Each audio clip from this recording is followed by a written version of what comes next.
padrão, mas a mensagem hoje é o triunfo da cruz, né? O triunfo da cruz. 1 Coríntios, capítulo 1, do versículo 18 ao 24. Essa mensagem, ela tem um objetivo, né? Como toda mensagem ela tem um objetivo, ela quer te trazer uma palavra, ela quer te trazer um ensinamento. E essa mensagem, ela tem um grande ensinamento, ela vai trazer para nós um esclarecimento a respeito da cruz de Cristo, porque nós temos uma ideia de cruz como derrota, né? Cruz, algo que não foi prazeroso. Nós lembramos de Cristo, né? Humilhado, com sangue, mão furada, o lado furado, humilhado, cuspido. E quando vem aquela imagem de cruz, a gente pensa que é derrota. Muito pelo contrário. Nós temos ainda um dia especial do mês, né, que nós celebramos a morte de Cristo. Apenas como ordenança, porque todos os dias nós comemoramos a morte de Cristo. A ceia do Senhor é um dia, né, que fazer isso em memória de mim. Então, nós somos um povo que celebra a morte do nosso Deus. Por que celebramos a morte do nosso Deus? Porque Ele ressuscitou. O único Deus vivo e verdadeiro é o nosso... se nós podemos dizer que o cristianismo é uma religião, nós já estudamos isso, que religião é o homem à procura de Deus. Cristianismo é algo muito maior do que isso, é um Deus à procura do homem, ao contrário. Então nós temos um Deus vivo e nós somos um povo vivo. Vamos ler aqui, né, o versículo para a gente continuar aqui nessa introdução. Certamente a palavra da cruz é loucura para os que se perdem, mas para nós que somos salvos, poder de Deus. Pois está escrito: destruirei a sabedoria dos sábios e aniquilarei a inteligência dos instruídos. Onde está, ó sábio? Onde, ó escriba? Onde, ó inquiridor deste século? Porventura não tornou Deus louco a sabedoria do mundo? Visto como na sabedoria de Deus o mundo não conheceu por sua própria sabedoria. Aprove a Deus salvar os que creem pela loucura da pregação. Vou dar só uma pausa aqui. Por que loucura da pregação? Né? Falar que Deus nos salvou pela loucura da pregação. Poxa, como é que você, né, ouve uma pregação, às vezes a pessoa chega ainda meio bêbado ainda, senta, ouve a pregação e sai por essas portas uma pessoa transformada, né? As pessoas olham assim, mas agora cadê fulano? Fulano não era aquele, o conhecido como, né, como o bebum, como o 71, o mulherengo. De repente ele ouve uma pregação, a loucura da pregação, e sai daqui transformado. Como é que você explica isso? A psicologia não explica, né? Terapia não explica, mas é o poder de Deus. Cada vez que você se expõe à palavra, você é transformado. Amém? Então, é isso. 2 Coríntios chega a dizer, né? A palavra diz que assim, que se alguém está em Cristo, nova criatura é. As coisas velhas se passaram e eis que tudo se fez novo. Pela loucura da pregação. Por você ter ouvido uma mensagem e aceitar ela. Ouvir, né? E colocá-la no teu coração. Porque tanto os judeus pedem sinais, como os gregos buscam sabedoria. Mas nós pregamos a Cristo crucificado, escândalo para os judeus, loucura para os gentios. Mas para os que foram chamados, tanto judeus quanto gregos, pregamos a Cristo, poder de Deus e sabedoria de Deus. Se puder me dar mais um pouquinho aqui de retorno, estou gritando aqui.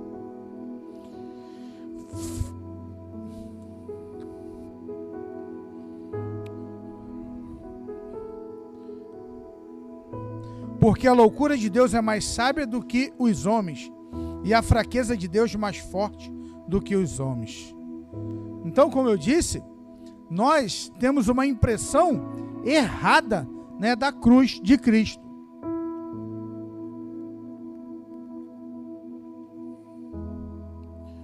Qual a impressão?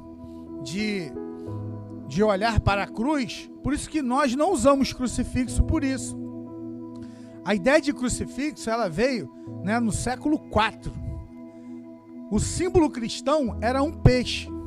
A igreja era perseguida e o que o cristão fazia? Ele ia lá e desenhava a metade do peixe e o outro cristão completava o desenho do peixe. E tudo certo, eles eram identificados, era um código secreto. Então o primeiro símbolo cristão é um peixe. Quando você vê um peixe aí no carro, né, a cruz não. A cruz ela veio depois, né? Mas a cruz, né, vem de outras culturas e os romanos, né, adotaram essa forma, né, de punição. Só morria na cruz, irmãos, quem era o bandido mais perigoso, vamos dizer assim, a pessoa mais indesejada é que ia para a morte de cruz, né? Então era maldito, realmente quem morria na cruz era uma pessoa maldita. E Cristo foi para a cruz sem ter nenhum pecado. Por quê? Em meu e em seu lugar. Então hoje nós vamos aprender, né, que a morte de Jesus na cruz representa a vitória sobre a morte, sobre o pecado. Isso é que a cruz representa para nós. Se você tinha uma impressão diferente da cruz, em olhar quando você observava a cruz, o objetivo dessa mensagem é levar você a entender que a cruz ela tem um triunfo. E qual é o triunfo? A vitória sobre a morte, a vitória sobre o pecado, o golpe final de Jesus sobre Satanás e um ato de amor. Então a cruz é um ato de amor, é um golpe, né, na cabeça do inimigo. A cruz é a vitória sobre o pecado, a cruz é a vitória sobre a morte. A história de Jesus, ela começa na manjedoura do homem Jesus, é claro. Começa na manjedoura, passa pela cruz, mas não termina na cruz. Seria qualquer outra religião, qualquer outra história de qualquer outro Deus, com letra minúscula, se começasse na manjedoura e terminasse na cruz. Mas a história de Jesus não termina na cruz. Jesus ressuscitou, Ele está vivo, Ele está no meio de nós. Quando eu me converti, o irmão falava assim: irmão, ó, tem um homem de branco aí passeando no meio da igreja.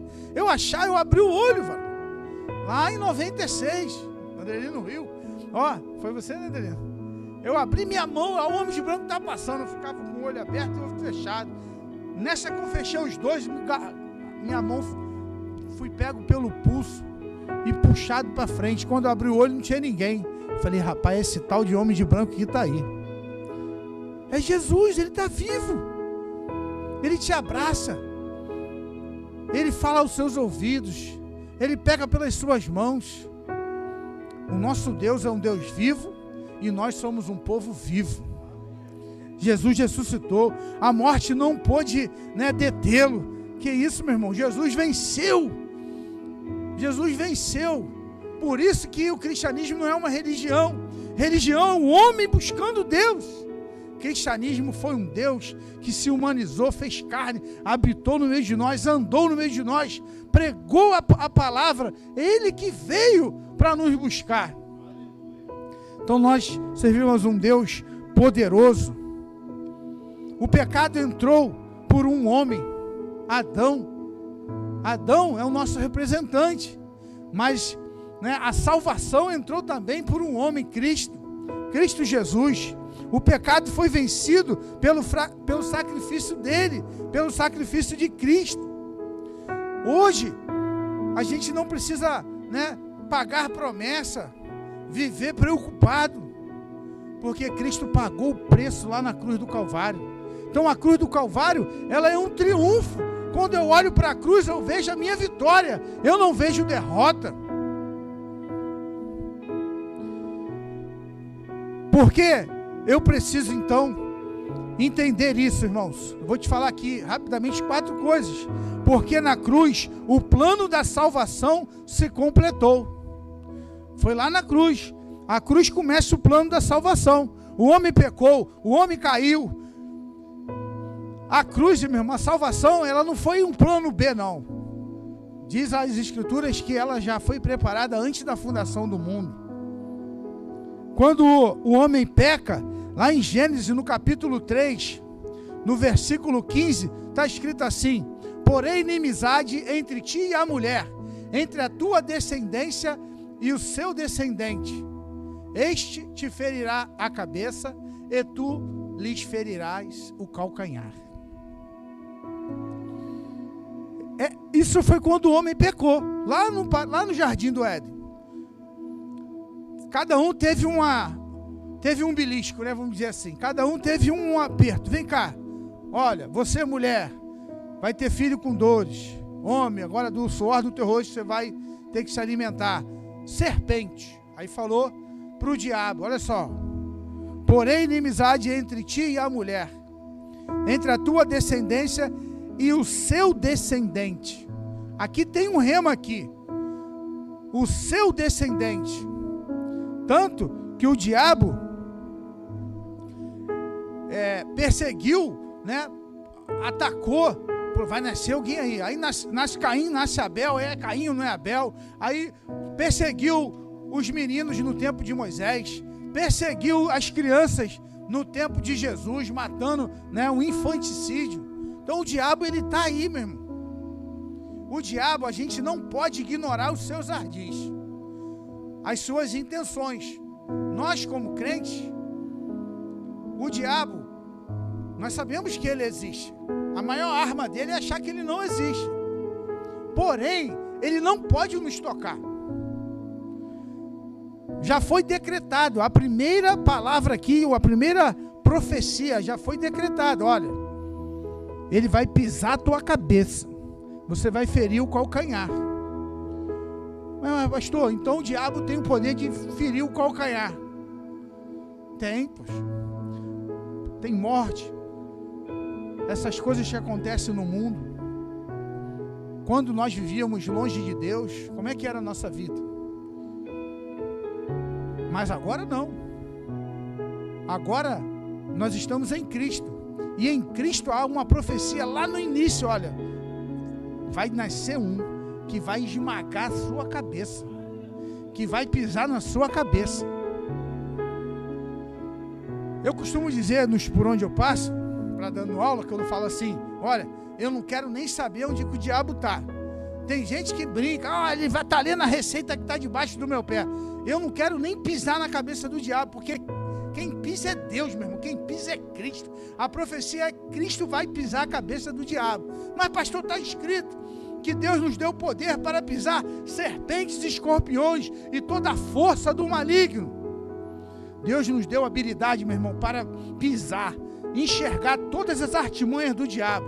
Mas o fato de pisar a cabeça é o descendente da mulher, ou seja, é Cristo Jesus que vai pisar e esmagar a cabeça dele por completo. E nós estamos aí. Como é que a gente vive? Onde Deus pisa, a gente vai pisando, né? Então a gente vai nos passos de Cristo. Não toma frente não, porque o diabo tem os seus ardis, tem as suas artimanhas. Você com Deus, meu irmão, tu é poderoso. Mas sem Deus, tu tem a oportunidade hoje de sair daqui totalmente alinhado com Cristo, do lado dele, porque a profecia desde o início, que ele pisaria a cabeça do inimigo.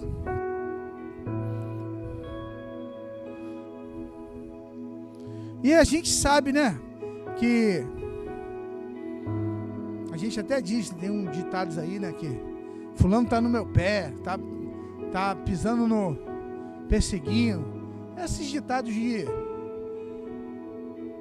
que fulano tá no meu pé, tá querendo, tá atrás de mim. Meu irmão, isso é o mínimo que o diabo tenta, nos tirando da nossa posição, tentando nos tirar da posição de filhos. Por isso que a mensagem da graça, o Robson vem lá de Santa Cruz. Porque aqui eu acho longe. Eu falo assim, pô, tu vem de longe. Mas por que às vezes a gente procura frequentar uma igreja perto? Porque eu vou chegar depois lá no final, vou falar sobre isso. A mensagem, irmãos, não é de acusação, não é de punição, é uma mensagem de amor, de filho. Então você tem prazer em ouvir uma mensagem dessa.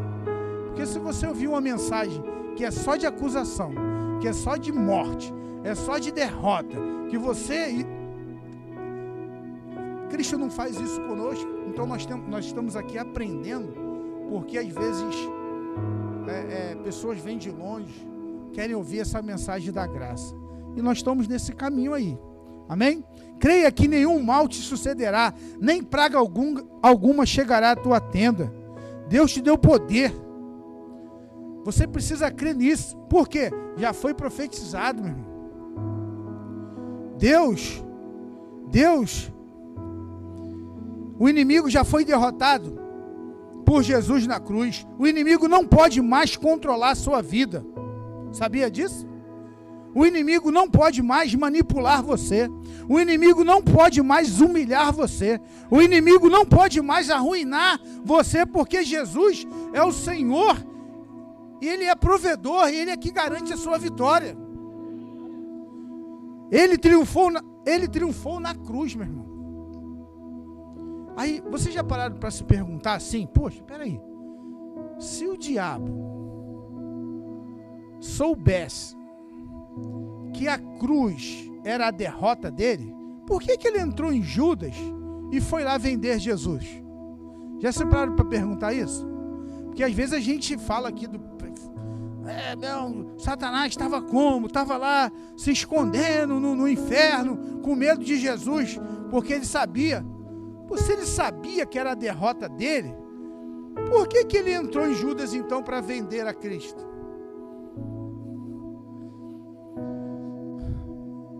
Pare de dar poder ao diabo, sabia? Nós valorizamos, não, o diabo e Deus, eles não estão no mesmo nível de poder do bem e poder do mal, como se tivesse o mesmo poder o bem e o mesmo poder o mal.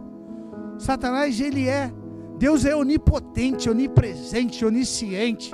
Satanás é uma criatura. E o Evangelho, a história da cruz, ela só foi escrita 40, 60 anos depois. O diabo sabe das coisas, mas ele não sabia que ali era a derrota dele. O diabo não sabia, Lucas, porque as escrituras a respeito da vitória, da cruz, do Evangelho, foram escritas depois pelos apóstolos. Então ele não tinha essa ideia. Ele não é onipotente, onisciente. Ele é uma criatura.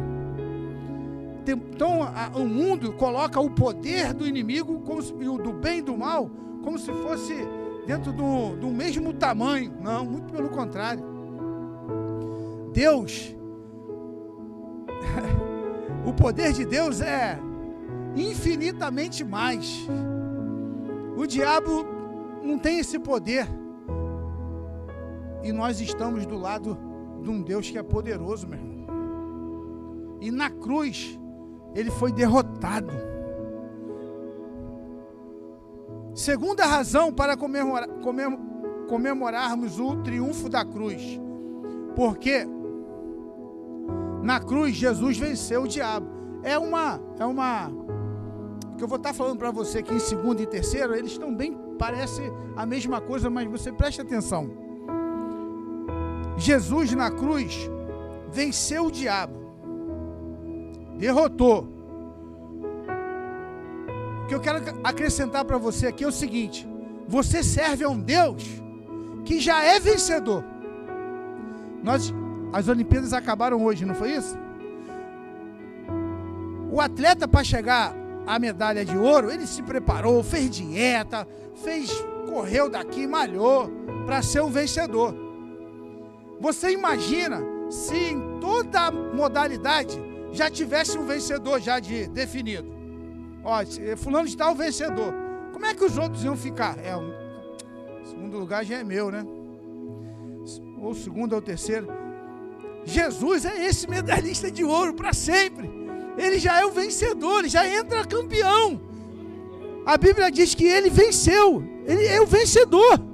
Ele já venceu o inimigo na cruz. Ele já venceu.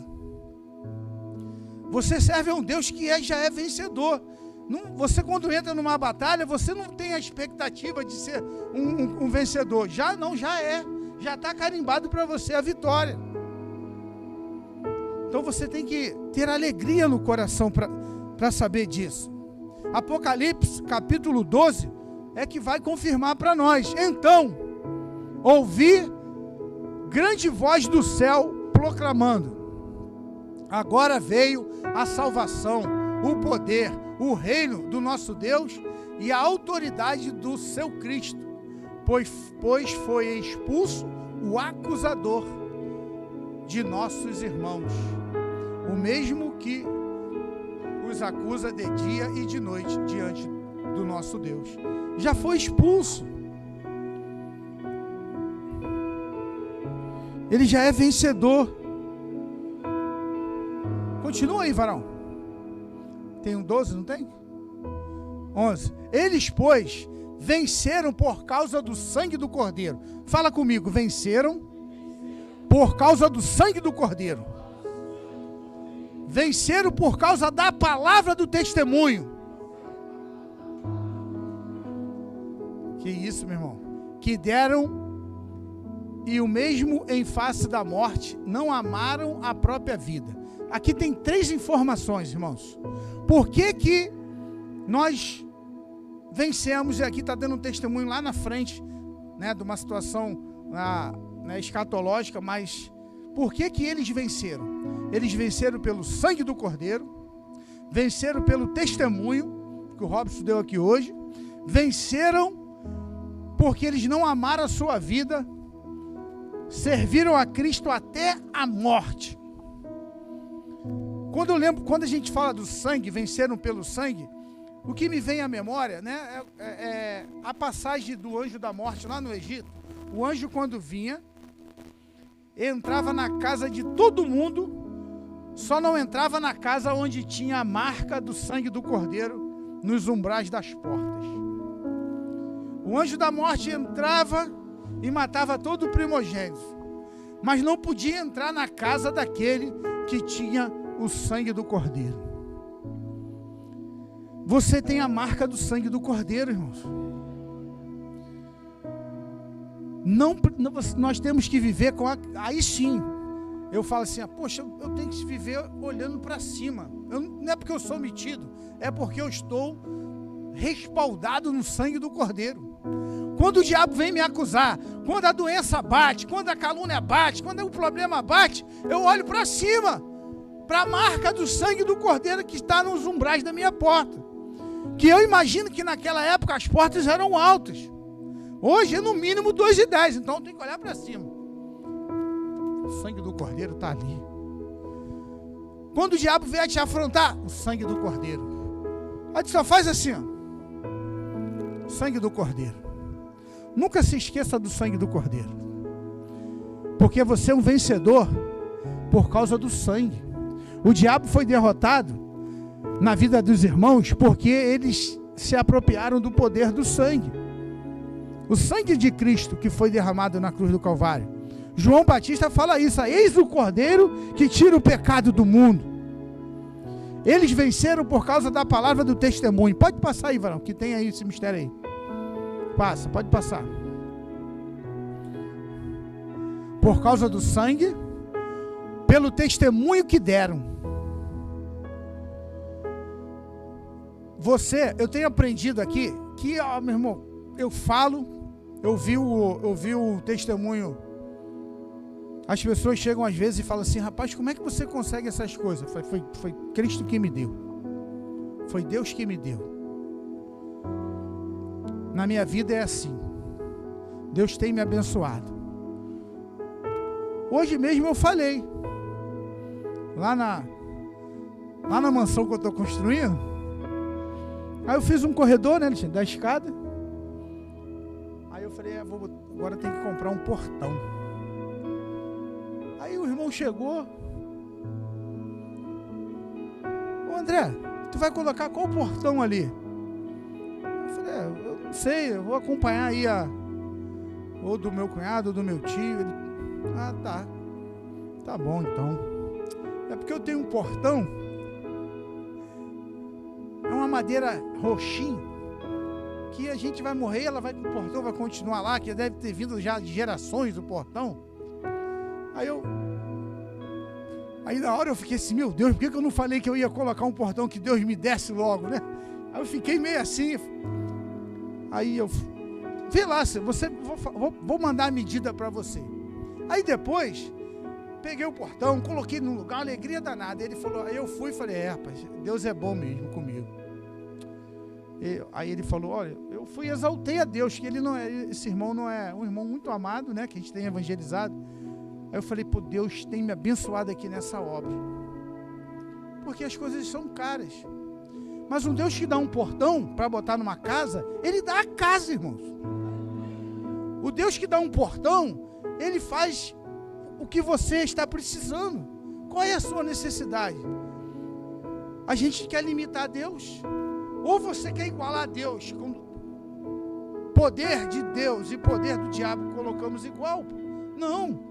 Deus é superior, um Deus que dá 100 vezes mais, Ele quer te abençoar 100 vezes mais, aqui na terra e muito mais na vida vindoura. Prosperidade é referencial, tira o referencial, meu irmão. Ah não, fulano, prosperidade aqui. Poxa, seu irmão é rico até aqui. Pode ser rico 10, 15, 100 andares. Deus é um Deus de prosperidade. Ele tem nos abençoado. E a gente poderia dar aqui vários testemunhos de bênção. Quando eu saí do quartel para trabalhar na escola onde hoje eu trabalho, as pessoas falaram assim, duvido, é impossível o coronel te liberar. Você trabalha já há 15 anos nessa seção. Você faz o seu serviço e eles gostam, e você já está aí há 15 anos. É impossível liberar. Aí eu falei, tá bom, para Deus nada é impossível. Aí, na hora do almoço, quem vai levar o almoço do comandante? Falei, hoje sou eu. Já há um bom tempo que eu não levava. Aí peguei o que era dele e levei. Já voltei indo na secretaria falando, faz o requerimento que eu vou levar para o coronel assinar. E já assinou, já mandou, já resolveu. E hoje estou lá trabalhando, já vai fazer 7 anos no colégio. Então Deus é um Deus poderoso. E você, eu contei aqui 2 coisas assim, só para te dar um exemplo, de que você tem que dar testemunho, quer ser vencedor pelo testemunho que deram. Você tem que exaltar a Deus em tudo que Ele faz na sua vida. Em tudo você fala, por que a tua vida é assim? Por causa de Deus. Eu ouvi um testemunho, né? Pastor Alexandre também deve ter ouvido. Um irmão colocou um espaço kids lá no Fashion Mall. O dono do shopping olhou para o irmão que estava lá em Realengo, no shopping Sulacap, e perguntou para ele como é que ele conseguiu colocar aquele espaço kids ali. Ele respondeu assim, foi Deus que me deu. Eu não sei com o Senhor como é que é na sua vida, mas na minha, tudo é Deus que faz. Acho que o homem respirou assim e deu a volta e falou assim, ó, vai lá, contrata aquele irmão para botar ele no mesmo espaço kids aqui, lá no shopping Fashion Mall. Ele pensou assim, pô, será que ele gostou da resposta? Mas a resposta foi essa. Dê testemunho de vitória, meu irmão. Fala para Deus. E assim vai. Eu tenho um amigo hoje que eu sempre ligo para ele quando a gente é promovido. Quando a gente passou no concurso, nós ficamos na reserva, pastor Chico. Completou, nós ficamos, eu fiquei em 16º, ele em 15º ou 4º. Ele estava na minha frente. Poxa, foi uma coisa difícil. Aí ele veio. Aí lá eu sou o Luiz Ferreira. Luiz Ferreira, tô triste, o que houve? Pô, eu fiquei em 15º. Ele, pô, eu fiquei em 16º. Eu todo alegre, né? por que tu tá alegre? Vem cá que eu vou te contar um negócio. Tu é o 15º, eu sou o 16º, então tu vai entrar. Mas por quê? Porque me garantiram que eu vou entrar. É mesmo, Luiz? Quem foi? Qual foi o coronel? Vem cá que eu vou te contar. Aí abracei ele assim, falei assim, Jesus falou que eu vou entrar. Ele, poxa, Luiz, vem que esse negócio de igreja. Quando me chamaram e ele entrou, ele ficou assim, poxa, toda vez ele manda uma mensagem para mim e fala, oi Luiz, como é que você está? Porque ele é grato a Deus até hoje, por conta daquele testemunho que eu dei. Deus você vai entrar, porque qual é a garantia? Cristo. Testemunho de vitória, irmãos. Quer ser um vencedor? Poder do sangue, poder do testemunho. Não deixe de falar das grandezas que Deus tem feito na sua vida. Por amarem a sua vida até a morte. Nessa época aí, era aquela época que tem acontecido. Outro dia eu vi uns vídeos e falei, meu Deus, os policiais entrando, batendo nos pastores, espancando os pastores à morte na frente da congregação, amarrando todo mundo e matando o pastor a pancada. Ah, pastor, isso não chegou ainda aqui no Brasil, não. Amém. Eu creio que a gente nem vai passar por isso. Mas como é que eu posso amar a Deus até a morte?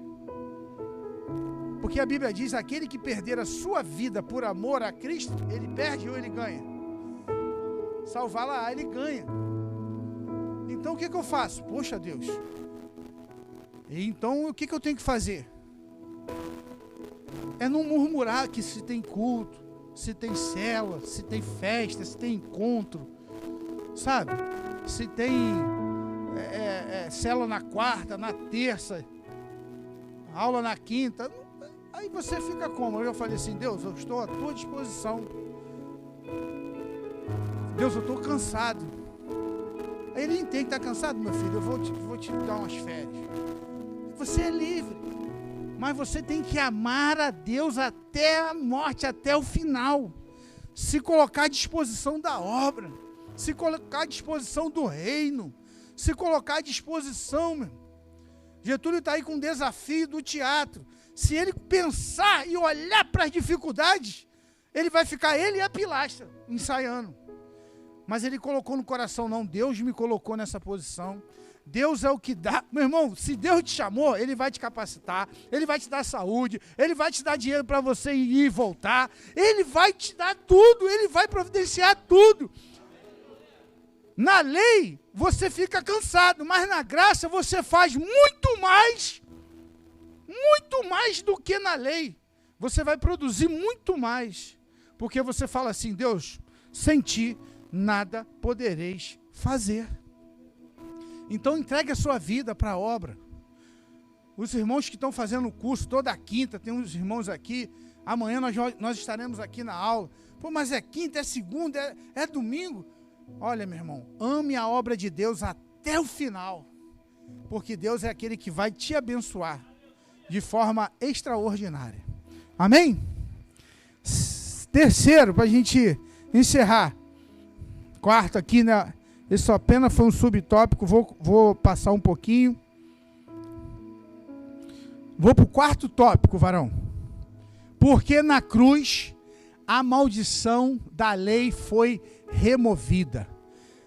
Olha, você venceu o pecado não tem mais domínio sobre você. O diabo foi vencido na cruz do Calvário. Na cruz foi o término de uma dispensação e a inauguração de outra. Na cruz, a lei acabou e começou a graça. Olha o que diz Romanos 10, 4. Porque o fim da lei é Cristo. A lei, qual a diferença básica de lei para graça? Na lei, eu faço para receber. Na graça, Jesus já fez e eu tenho todo o direito de receber. Na lei, eu recebia pelo mérito. Aquilo que eu fazia, eu recebia. Na graça eu recebo pelo mérito de Cristo. Na lei, Deus olhava para mim e olhava assim, rapaz, você não merece misericórdia, tu merece morrer na cruz. Mas na graça, Deus olha para mim e fala, poxa, abençoa ele.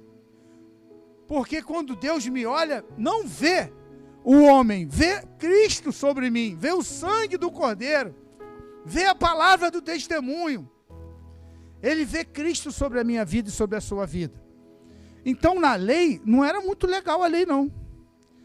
Então a lei, ela foi, o fim da lei, foi lá na cruz do Calvário. Quando Cristo brada, tetelestai, Pai, cumpri a missão, inaugurei a graça, cumpri a lei, cumpri toda a lei para que eles não viessem precisar mais a cumprir, porque ninguém conseguia cumprir a lei. Quem não cumpria a lei era maldito, muita maldição. Aí Cristo brada lá na cruz do Calvário, tetelestai, Pai, eu cumpri a lei, não tem mais maldição sobre esse povo que está aqui, não tem mais maldição sobre você.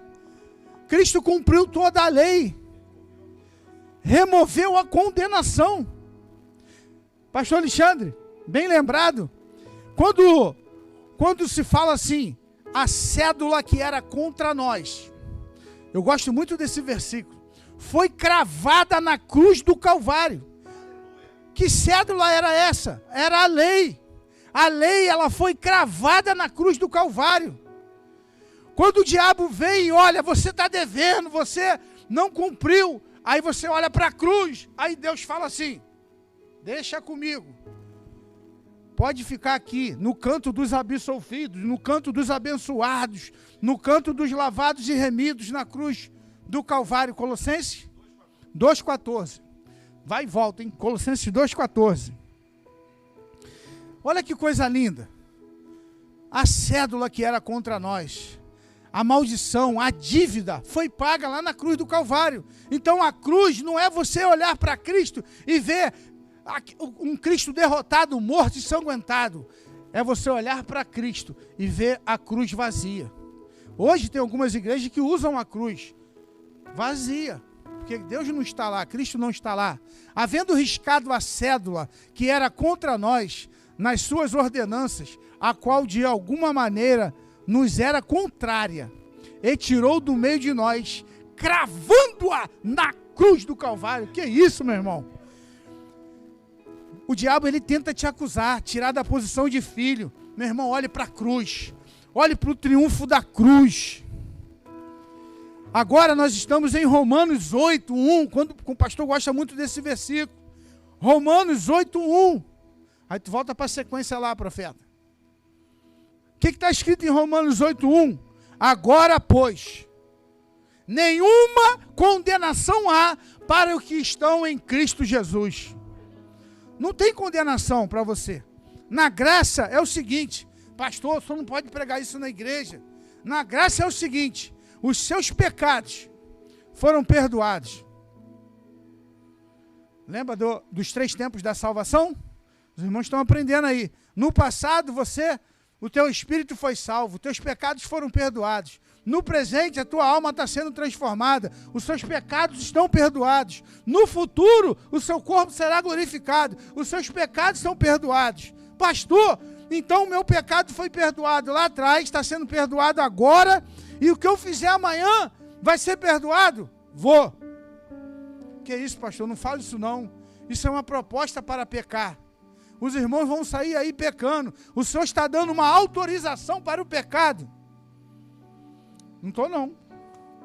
E vou te contar um negócio. Desde 96, agosto de 96, eu nunca vi pastor nenhum, ou melhor, crente nenhum, indo lá no gabinete e falar assim, pastor, pois não, meu filho, pastor, eu vim aqui pegar aquela procuração para que eu possa pecar. Nenhum crente pediu isso a nenhum pastor até hoje.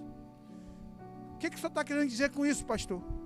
Você não precisa da minha autorização para pecar. Você já peca sem a minha autorização. Ah, mas isso é uma autorização para pecar? Não é não. Você tem agora o DNA de Cristo. Você não tem o DNA mais do mundo, do pecado, do diabo, de Adão. O teu DNA agora é de Cristo. O que significa ter o DNA de Cristo? É que você não tem mais prazer no pecado, você não vive no pecado, você não vive na prática do pecado. Como assim, pastor? Pastor, tô felizão, o que houve? Hoje eu dei uns tapas na minha mulher, dei um golpe no meu sogro e dei uma banda na minha sogra. E tô vindo aqui louvar o Senhor. Abre as portas do céu, tô feliz. Você fica feliz quando você peca, irmãos? Não fica. Sabe por que você não fica feliz quando você peca? Porque você tem um DNA de Cristo. Você agora é filho de Deus. Você não tem prazer no pecado. Ninguém sai daqui da igreja e vai para o baile e vai... Como é que foi lá? Peguei 10 mulheres hoje. Me dei bem. Poxa. Quem comemora o pecado não tem o DNA de Cristo. Se você tem o DNA de Cristo, quando você enfia o pé na jaca, você não vai até o fim. Você sabe... Oxa, Deus. Quer saber a diferença daquele que nasceu de novo? Se você tem prazer no erro, se você se alegra com o erro, você precisa se converter hoje. Mas se você não tem o prazer no erro, você pode dar um glória a Deus e dizer obrigado, Senhor, pelo teu DNA. É isso aí. Sabia? Irmãos, o triunfo da cruz, ele é poderoso. Gálatas 5, do versículo 1 ao 9, eu vou estar lendo aqui para a gente estar encerrando. A Bíblia fala que conhecereis a verdade e a verdade vos... Olha, irmãos, eu considero esse culto, essa ministração vinda do céu para a nossa vida, um verdadeiro culto de libertação. Porque você agora vai sair daqui hoje e vai ser uma sequência de mensagens a respeito da cruz. Domingo vamos continuar a dizer, falar a respeito do triunfo da cruz, e assim vai alguns domingos, falando a respeito do triunfo da cruz. Você vai sair daqui hoje, porque essa palavra a respeito de graça, quando você entende a graça, tem irmãos que levam 10 anos, 15 anos, 20 anos, e não entendem a graça. E nós abraçamos esse ramo das Escrituras, porque não temos que pregar outro evangelho. Se nós pregamos outro evangelho, nós somos do quê? Maldito, maldição. Não existe maldição sobre a tua vida, não existe. Mas se misturar lei com graça, a palavra maldição aparece. Em qualquer outra situação da tua vida, em qualquer outra, Deus pega, faz um arranjo e abençoa você. Mas quando misturamos de lei com graça, a gente vive mais ou menos, vive no mais ou menos. Mas quem vive na graça, vive numa vida abundante. Olha o que está escrito, Gálatas 5, do 1 ao 19. Para a liberdade foi que Cristo nos libertou. Nós somos livres para não pecar. Somos livres para servir a Deus aonde a gente quiser. Permanecei, pois, firmes, e não vos submetais de novo ao jugo da escravidão. Sabe o que é jugo da escravidão? Era a lei, porque a epístola de Gálatas, ela foi escrita por Paulo, porque o povo da Galácia estava trocando a graça e voltando para a lei novamente. Essa epístola, ela foi escrita exclusivamente para acabar com esse pensamento errôneo. Não se submeta ao jugo da escravidão. Lei é escravidão, graça é liberdade. Liberdade para não pecar, liberdade para prosperar, liberdade para viver um grande amor, liberdade, meu irmão, para pregar o evangelho, liberdade. Eu, Paulo, vos digo que se vos deixar de circuncidar, era um costume da lei. A lei dizia, olha, para ser judeu, tem que se circuncidar. Cristo de nada vos aproveitará. Quando você volta para a lei, quando você assume a lei, você está dizendo que a cruz não valeu de nada para você. De nada. Então nós não podemos misturar lei com graça. E olha, se pudesse dar um diploma para quem entende isso, não tem curso de maturidade, não tem CTL, não tem seminário, não tem doutorado. Se você entender a lei e a graça, a diferença da lei e da graça, e viver na graça, a herança, ela cai sobre você. É tão poderoso esse negócio de lei e graça, porque diz assim, enquanto a criança for menor de idade, ele não pode desfrutar da herança. Sim ou não? Só pode desfrutar da herança quando for maior de idade. E a Bíblia fala isso, enquanto for menino, não dá para desfrutar da prosperidade, da herança, da riqueza, da graça, do amor de Deus. E quando que a gente nos torna aptos para a herança? Não é quando completamos 18 anos. É quando entendemos que não vivemos mais na lei e que vivemos na graça. Quando você entende a graça, você está apto para ser o herdeiro de Cristo em todas as coisas. Olha só. De novo, testifico a todo homem que se deixar circuncidar, que está obrigado a guardar toda a lei. Quer viver na lei? Guarda toda a lei. Mas ninguém guarda e vive em maldição. De Cristo vos desligastes, vós que procurais justificar-vos na lei, da graça decaístes. Porque nós, pelo Espírito, aguardamos a esperança da justiça que provém da fé. Pastor, então o que eu preciso? O que eu preciso? De fé. O que eu preciso fazer? O que você fez quando Adão pecou? Se tornou um pecador. O que você fez? Nada. O que eu tenho a ver com isso? Muitos até falam. Pô, o que eu tenho a ver? Adão pecou. Mas o que você fez para herdar a salvação? Para vencer o diabo? Para pisar na cabeça do diabo? O que você fez também? Nada. Foi simplesmente fé. Então hoje, Deus quer renovar sua fé na graça, meu irmão. Renovar sua fé na cruz. Renovar sua fé no triunfo da cruz, no sangue do Cordeiro. Você vai sair daqui testemunhando da vitória. Você vai chegar amanhã, aonde você for, e você vai achar uma brechinha para falar: eu sou crente, Deus me abençoou, eu sou lavado e remido no sangue do Cordeiro. Porque em Cristo Jesus, nem a circuncisão, nem a incircuncisão tem valor algum, mas a fé que atua pelo amor. Então, meu irmão, a cruz não foi derrota. A cruz não foi uma derrota do nosso Deus. Muito pelo contrário, foi a nossa vitória. Porque lá na cruz, a justiça e o amor de Deus se abraçaram. Na cruz, o plano da salvação se completou. Diga glória a Deus. Na cruz, Jesus venceu o diabo. Na cruz, fomos redimidos das garras do diabo. O pecado não tem mais domínio sobre você, você é livre. Jesus venceu o diabo e nós fomos livres das garras do diabo. O diabo fala, mata, Jesus fala, perdoa. E você vai lá e perdoa, meu irmão. Na cruz, fomos resgatados da maldição da lei. Você crê nisso? Se coloque de pé, em nome de Jesus, agradecendo a Deus.